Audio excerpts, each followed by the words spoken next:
네, 회견문을 낭독하기에 앞서 이재명 대표님의 빠른 쾌유와 당무 복귀를 기원한다는 말씀을 먼저 드립니다. 존경하는 국민 여러분, 더불어민주당 당원 여러분, 우리는 2023년 어두운 한 해를 보내고 2024년 새해를 맞았습니다. 새해에는 가정마다 살림 걱정 덜하고 국가도 세계도 평화를 회복했으면 좋겠습니다. 여러분 모두 새해 복 많이 받으시기 바랍니다. 오늘 저는 24년 동안 몸담았던 민주당을 벗어나 새로운 위치에서 새로운 방식으로 대한민국에 봉사하는 새로운 길에 나서기로 했습니다. 그동안 수많은 사람들이 민주당을 들락날락했지만 저는 민주당을 한 번도 떠나지 않고 지켰습니다. 그렇게 저에게 마음의 집이었던 민주당을 떠난다는 것은 참으로 괴로운 일이었습니다. 저는 오랫동안 고민하며 망설였습니다. 그러나 민주당은 저를 포함한 오랜 당원들에게 이미 낯선 집이 됐습니다. 민주당이 자랑했던 김대중과 노무현의 정신과 가치와 품격은 사라지고 폭력적이고 저급한 언동이 횡행하는 1인 정당, 방탄 정당으로 변질했습니다. 민주당의 정신과 가치를 지키고 구현할 만한 젊은 국회의원들이 잇따라 출마를 포기하는 지경에 이르렀습니다. 당내 비판자와 저의 지지자들은 2년 동안 전국에서 수박으로 모멸받고 처단의 대상으로 공격받았습니다. 저는 그러한 잔인한 현실이 개선되기를 바랐지만 오히려 악화됐습니다. 포용과 통합의 김대중 정신은 실종됐습니다. 민주당의 피폐에는 저의 책임도 있다는 것을 인정합니다. 특히 민주당 소속 시장의 잘못으로 2021년에 치러진 서울시장, 부산시장 보궐선거에 기존 당헌을 고쳐가며 후보자를 낸 것은 제가 민주당 대표로 일하면서 저지른 크나큰 실수였습니다. 대통령 선거를 1년 앞둔 시기에 서울과 부산의 공조직을 가동하는 것이 대선 승리에 도움을 줄 것이라는 얕은 생각을 제가 떨쳐버리지 못했습니다. 또한 2020년 국회의원 선거를 앞두고 공동선대위원장으로 일하면서 민주당 지도부의 위성정당 허용 결정에 제가 동의한 것도 부끄러운 일이었습니다. 저의 그런 잘못을 후회하면서 국민과 당원 여러분께 사과드립니다. 저의 오늘 결정에 대해 저의 아버지처럼 오랜 세월 보상도 이름도 없이 헌신하시는 당원 여러분께 이해를 구합니다. 저는 지금의 민주당이 잃어버린 민주당 본래의 정신과 가치와 품격을 지키고 실현하기 위해 새로운 길에 나섭니다. 저는 죽는 날까지 그 정신과 가치와 품격을 지키겠습니다. 저를 이렇게 몰아세운 것은 무엇보다도 대한민국의 위기였습니다. 저는 이 국가적 위기를 외면해서는 안 된다고 판단했습니다. 지금 대한민국은 안팎으로 추락하고 있습니다. 대한민국은 암흑기에 들어섰습니다. 윤석열 정부는 1987년 민주화 이후 최악의 정부로 기록될 것이 확실합니다. 윤석열 정권은 국정의 거의 모든 분야에서 전례 없는 퇴행과 난맥을 계속하고 있습니다. 대한민국은 침몰로 갈 것이냐, 지속 가능 국가로 회복될 것이냐의 마지막 기로에 섰습니다. 국가적 위기의 핵심은 정치의 위기입니다. 무능한 정권과 타락한 정치가 각자의 사활에만 몰두하며 국가의 위기를 심화시킬 뿐 국가 과제의 그 어느 것도 해결하지 못하고 있습니다. 이 망국적 정치는 민생의 고통을 덜어드리지 못하고 있습니다. 한반도의 평화가 깃들기를 바라는 국민의 여망에 부응하지 못하고 있습니다. 윤석열 정부는 검찰공화국을 거의 완성했습니다. 민주당은 스스로의 사법 리스크로 검찰 폭주를 제어하지 못하고 있습니다. 대한민국은 검찰 독재와 방탄의 수렁에서 헤매고 있습니다. 여야는 그런 적대적 공생관계로 국가를 무너뜨리고 있습니다. 후목불가조, 썩은 나무로는 조각을 할 수 없다는 공자의 말씀처럼 지금의 정치로는 대한민국을 살릴 수 없습니다. 대한민국을 위기에서 구하려면 정치 구조부터 바꿔야 합니다. 무능하고 부패한 거대 양당이 진영의 사활을 걸고 극한투쟁을 계속하는 현재의 양당 독점 정치 구조를 깨지 않고는 대한민국이 온전하게 지속될 수 없습니다. 서로를 싫어하고 미워하는 혐오와 증오의 양극 정치를 끝내지 않고는 국민이 마음 편히 사실 수 없습니다. 모든 것을 흑백의 양자택일로 몰아가는 양극 정치는 지금 전개되는 다양성의 시대를 대처할 수 없습니다. 정치를 이대로 두어서는 안 됩니다. 이제는 바꿔야 됩니다. 저는 미국과 독일에서 1년 넘게 공부하면서 확실히 배웠습니다. 미국은 양당제 속에서 분열의 늪에 빠져 헤어나지 못하고 있습니다. 독일은 다당제로 극단의 정치를 피하면서 분열을 극복하고 있습니다. 우리도 혐오와 증오의 양당제를 끝내고 타협과 조정의 다당제를 시작해야 합니다. 4월 총선이 그 출발이 되도록 국민 여러분께서 도와주시기 바랍니다. 다당제 실현과 함께 개헌을 통해 분권형 대통령제를 도입했으면 합니다. 현재의 대통령제는 검증되지 않은 인물이 집중된 최고 권력을 잡을 수도 있도록 되어 있습니다. 그 폐해를 우리는 진저리 치며 경험하고 있습니다. 현행 제도를 고쳐 대통령 후보를 철저히 검증하고 대통령의 권력을 최대한 분산해야 합니다. 그렇게 하면 지금 같은 위험을 줄일 수 있습니다. 특히 특권 없는 정치와 성역 없는 법치를 꼭 구현하려 합니다. 정치인 등 누구든 특권을 남용하면 국가기강이 무너진다는 것을 우리는 확인했습니다. 우리가 힘들게 이룩한 법치주의마저 권력에 유린되고 있습니다. 정권은 검찰의 칼로 세상을 겁박합니다.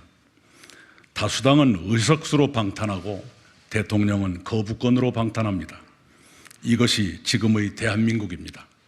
그런 현실을 바로잡읍시다.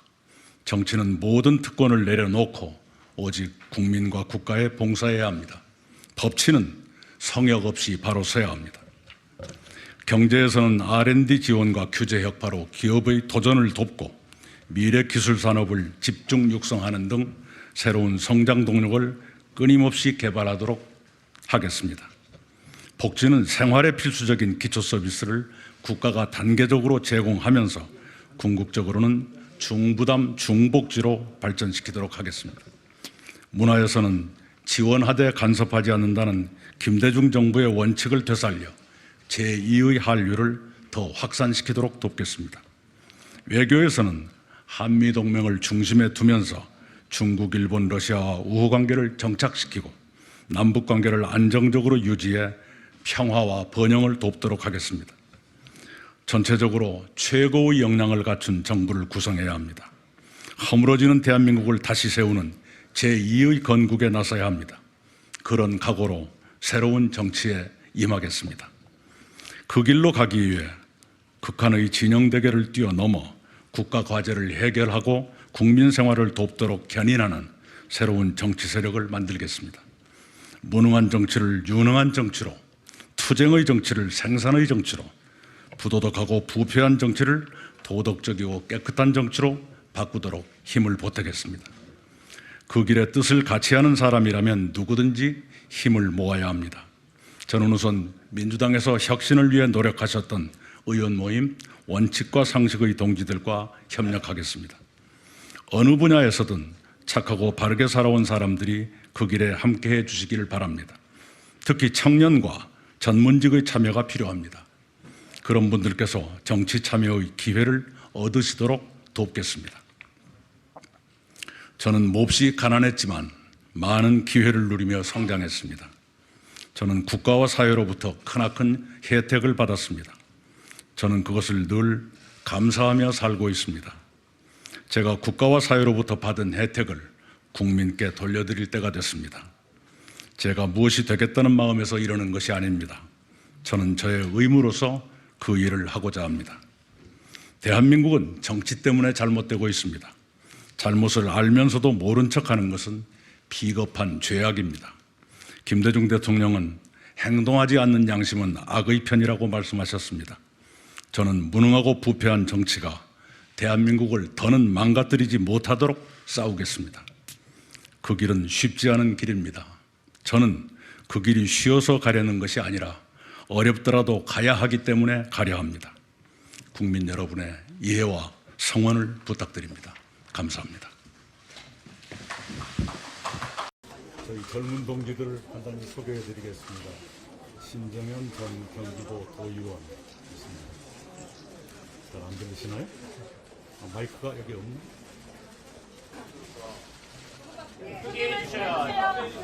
마이크가 원래 없나요? 예. 학생이 없어요, 학생이.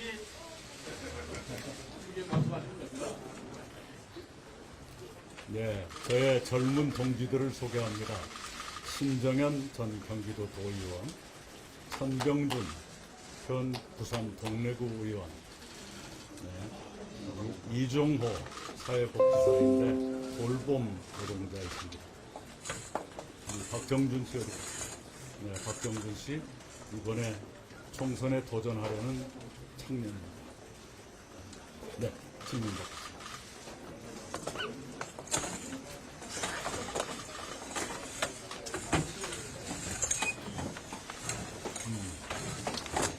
더 가까이 오시죠. 네.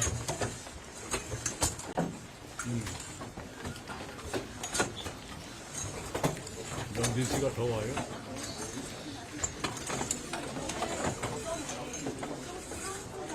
앞에. 누가? 네.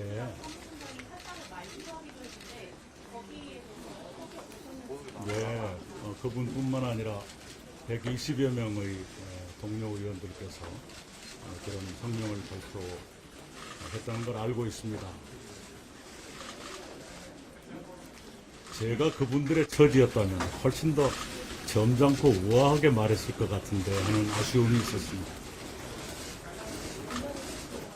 제가 늘 말씀드리는 것처럼 민주당이 국민의 신뢰를 충분히 받지 못하는 것은 단합하지 않아서가 아니라 변화하지 않아서입니다. 그분들이 오늘 제 기자회견을 목전에 둔 시점에 그런 말씀을 하시는 심정은 이해하지만 그런 노력을 평소에 당의 변화를 위해서 썼더라면 어땠을까 하는 아쉬움이 느껴집니다. 왜?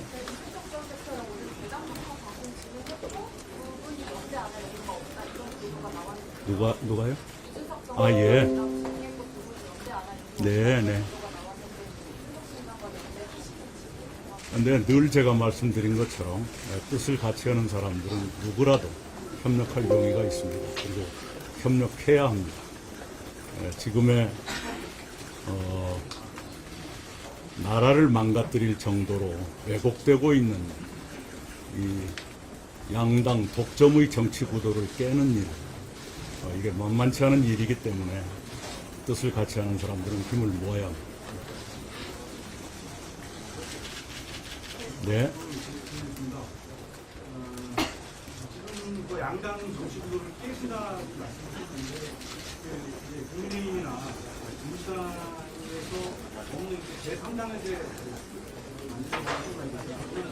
민주당에도 없는 어떤 가치를 가치 방안을 만들고자 하신 건지 네. 가치 측면에서 지금 현재 민주당에서 구현할 수 없는 그런 가치가 따로 있다고 생각합니다. 예. 김대중 대통령은 국민보다 반발짝만 앞서가라 고 주문하시면서 늘 중도 개혁을 추구하셨습니다. 지금 민주당이 놓치고 있는 것이 그런 노선이라 생각합니다. 예전부터 민주당은 중산층과 서민을 위한 정당을 자처해 왔습니다. 그런데 지금 민주당이 과연 중산층과 서민의 신뢰를 충분히 받고 있는가, 또 김대중 대통령께서 추구하셨던 중도 개혁의 길을 걷고 있는가 라는 많은 의문을 남깁니다. 그 길을 저는 민주당이 잃어버리고 있다고 생각합니다. 그 길을 되찾아서 지금처럼 거대 양당들이 사활을 걸고 극한 투쟁만 계속하는 이 상황에서 뭔가 국민을 위해 합의하고 생산해내는 그런 정치로 바꾸는데 새로운 세력이 필요하다, 이렇게 생각하고 그 길을 가고자 합니다. 기존에 추구했던 정당에서는 그러면 원래 민주당이 그런 길을 가야 되는데 가지 못했다고 하는데, 네, 그렇습니다. 지금 민주당이 그런 길을 갖고 있는 지난 윤석열 정부 출범 이후에 국회가 어떻게 일해왔던가, 양당 관계가 어땠던가 하는 것은 여러분이 더 잘 아실 것입니다. 서로가 사활을 걸고 투쟁을 하다 보니까 정작 국민을 위해서 해야 할 일들은 소홀히 됐고, 또 법안 안건을 처리한다고 해도 한쪽은 단독 처리, 한쪽은 거부권, 이런 식의 악순환이 계속되다 보니까 국민의 손에는 아무것도 남지 않는 그런 무익, 이익이 없는 정치가 계속되고 있다, 이렇게 생각합니다. 실제로 제3지대 말씀 주셨는데요. 사실 이준석 신당이나 권태식 신당, 그리고 이 이낙연 신당이 상당해서 같이 모인다 해도 서로의 가치가 다르고 바라보는 게 다르기 때문에 결국에는 찢어진다는 혹평이 나오고 있습니다. 이 부분에 대해서 좀 어떻게 생각하시는지 알고 싶습니다. 원래 대중정당에는 일정한 스펙트럼이 있게 마련입니다. 과거에도 그랬고 지금도 그렇습니다. 그것을 너무 크게 볼 것은 아니다. 오히려 공통점을 찾아가면서 그것을 추구하는 것이 훨씬 더 생산적일 것이다, 이렇게 생각합니다. 네. 그 기자회견에서 김대중 노무현 대통령을 언급하셨는데요. 전임 정부에서 함께하신 문재인 대통령 언급은 없었습니다. 이유가 있으실까요? 지금 김대중 노무현 정신은 전설 같은 유산이 돼 있는데 문재인 정신과 가치는 현재 진행형이라서 역사에 올리기는 아직은 좀 빠르지 않나, 그것 때문에 뺐습니다.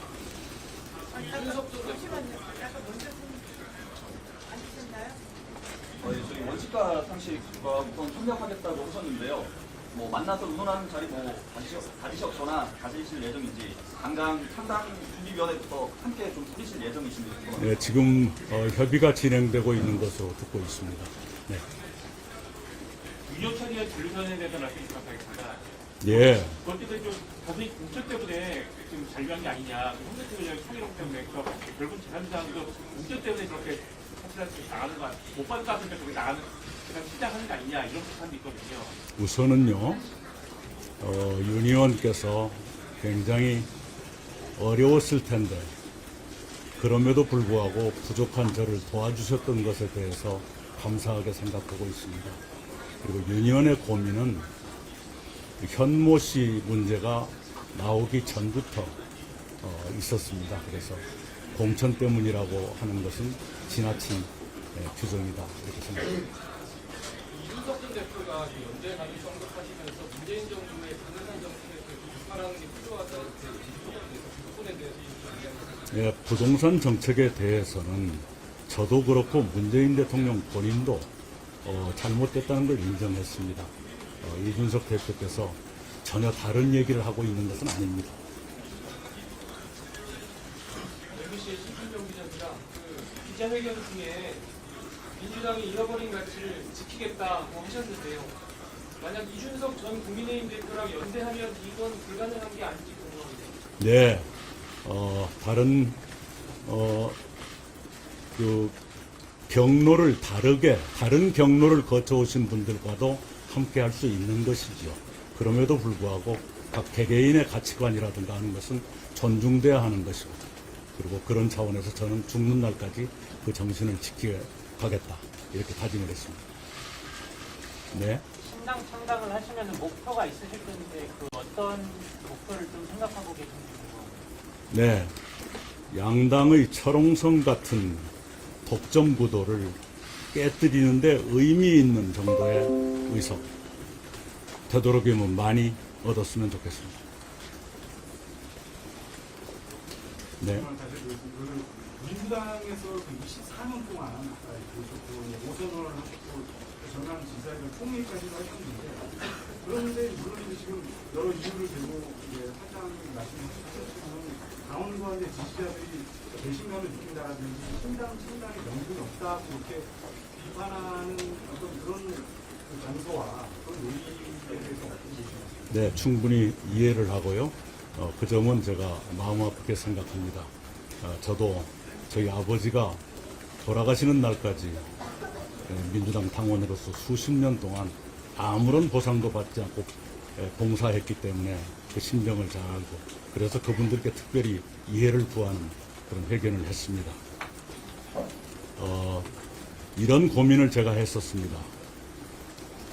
지금 민주당에 남아서 아무 말도 못하는 채로 따라다니면서 선거에서 간간히 응원이나 하는 것이 더 가치 있는 일일까? 아니면 새로운 정치를 갈망하는 수많은 국민들께 길동무라도 되드리는 것이 더 가치 있는 일일까? 이 두 가지를 놓고 고민했습니다. 후자가 더 가치 있는 일이라고 결론을 냈습니다. 네. 선언문에 개헌을 통한 무관형 네. 국민이라는 수건 없는 정치와 성역 없는 정치, 네. R&D 지원과 구지역 네. 어제 담론을 제시하셨는데 그 이유가 있으실까요? 제가 새로운 미래를 위한 다짐이라는 제목을 붙였는데요. 뭘 하고자 하느냐 하는 것이 덜 알려져 있고요. 또 언론들도 즐겨 다루지 않는 분야입니다. 그래서 이제부터는 비전을 중심으로 국민들과 소통하겠다 그런 의지로서 말씀을 드렸고요. 앞으로 몇 가지 단계마다 점점 그걸 더 구체화해서 말씀드려야 하는 그런 계기가 있게 될 것입니다. 그것을 위한 시작으로서 오늘 조금 내놨습니다. 네. 아, 네. 신당에 성명과 전문직 통화가 필요하다 이렇게 말씀하셨는데 어떤 부분에서 어떤 의미를 예, 전문직도 굉장히 다양해지는 시대입니다. 아까 제가 다양성의 시대라고 말씀드렸고 그 다양성의 시대를 양극 정치로는 어떻게 대처할 수가 없다는 말씀을 드렸는데요. 그렇기 때문에 전문직이라는 것도 어느 한두 분야에 국한되는 것은 아니고요. 굉장히 우리가 아직 알지 못했던 분야까지를 포함해서 많은 분들이 와주시길 바라고요. 지금 그런 분들과 대화를 하고 있습니다.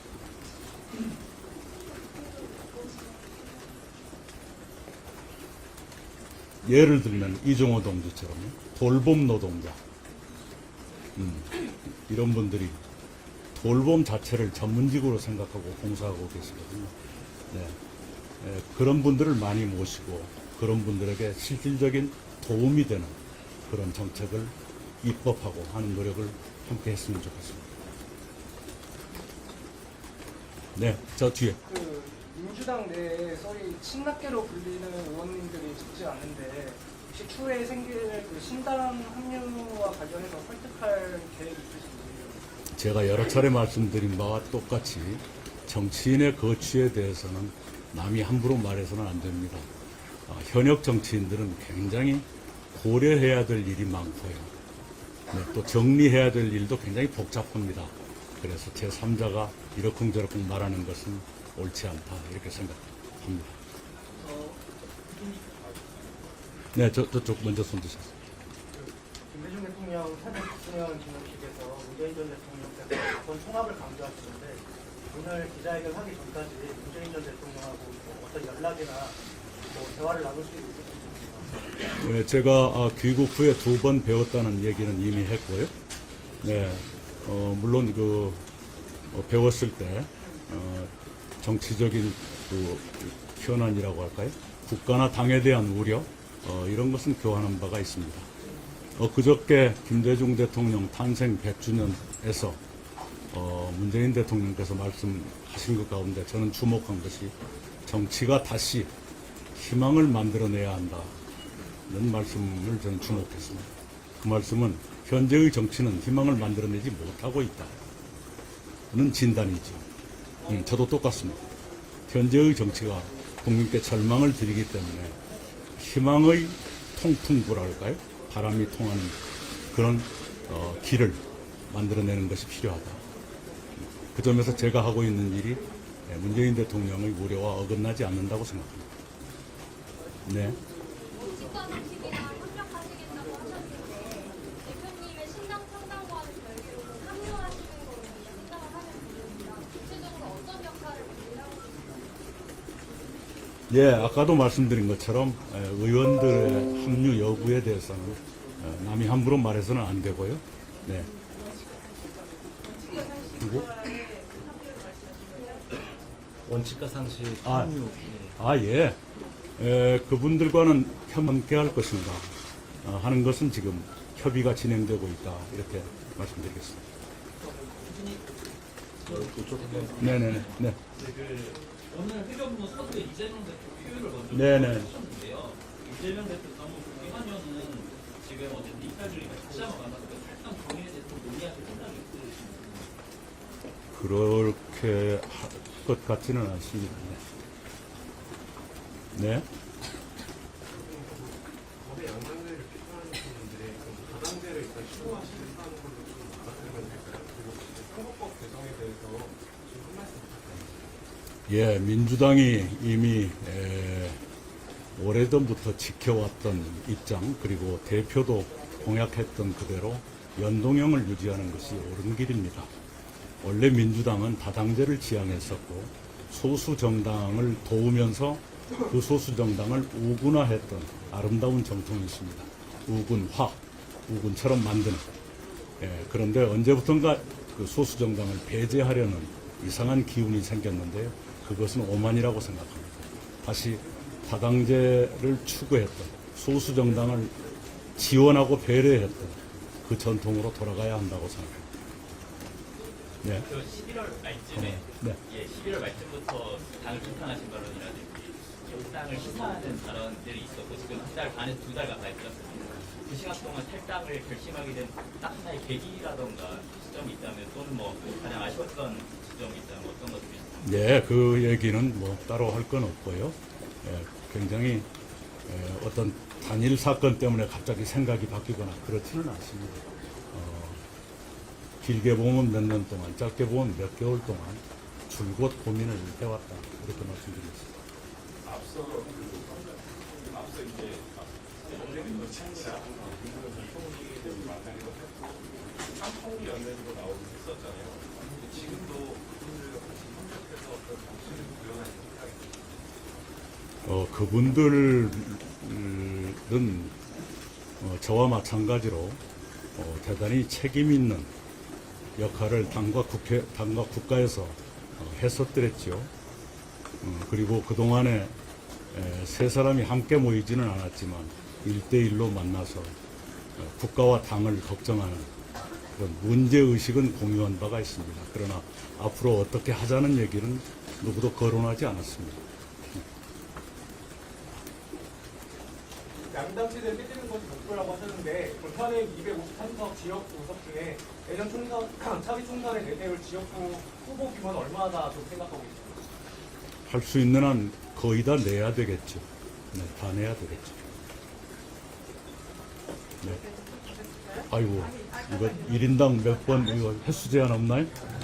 두 분은 몇 번씩 했어요. 네. 네, 예. 네. 말씀하시죠.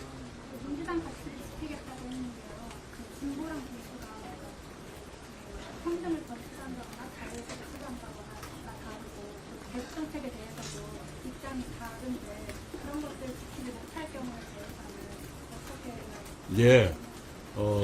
그거야말로 지혜가 필요한 것이죠. 예, 그런데 입장이 다른 분과 만날 때도 나의 입장은 분명해야 되는 것입니다. 그래서 오늘 제가 밝힌 그대로 저의 입장을 밝혔고요. 그 가치와 정신을 죽는 날까지 유지하겠다. 이렇게 제가 약속을 드렸습니다. 옛날 김대중 대통령은 당신과 정반대의 보수의 지도자와 연립정부를 꾸렸었고요. 아주 보수적이었던 분을 통일부 장관, 안기부 장 이렇게 시켰었어요. 그래도 국정을 잘 운영했습니다. 지금 제3지대에서 만날 사람들이 김대중 대통령이 만났던 그분들과 보다는 훨씬 더 가까운 거리에 있다고 저는 생각합니다.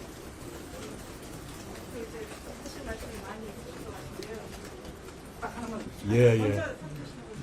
이쪽, 네. 예. 그 제3지대 빅텐트가 현실화되면 굉장히 그 넓은 스펙트럼의 그 정치적 배경을 가진 분들이 모이게 되는데 이분들을 결합할 수 있는 공통의 가치는 어떤 걸 생각하고 계십니까? 네, 제가 아까 말씀드린 대로 정치를 바꿔야 한다. 이것이 공통된 열정입니다. 철옹성 같은 양당 독점의 구도, 이것이 대한민국을 망가뜨리고 있다. 거기에 바람구멍이라도 내고 변화를 시작해야 한다. 이것은 공통됩니다. 그리고 아까 스펙트럼 말씀했는데 그것도 같은 말씀의 반복입니다. TJP 연합보다는 훨씬 더 거리가 가까운 사람들끼리 모이게 된다. 이 말씀을 드립니다.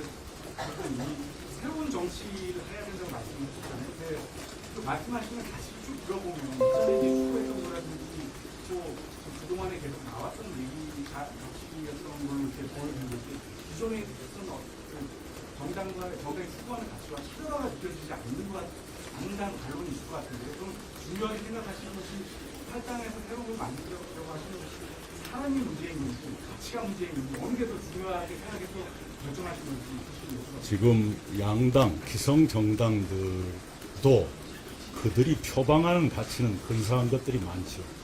그렇게 보지 마시고 실제로 그들이 해왔던 것이 무엇인가 이걸 봐주시기 바랍니다. 특권 없는 정치, 그게 새롭지 않은 구호다라고 말씀하실지 모르지만 현실은 정치가 특권으로 뒤범벅이 되어 있지 않습니까? 그것 때문에 국가기강이 무너지고 있지 않습니까? 그걸 바로잡겠다는 것은 새로운 것이고 중요한 것이죠. 마무리 될까요? 네, 마지막. 네.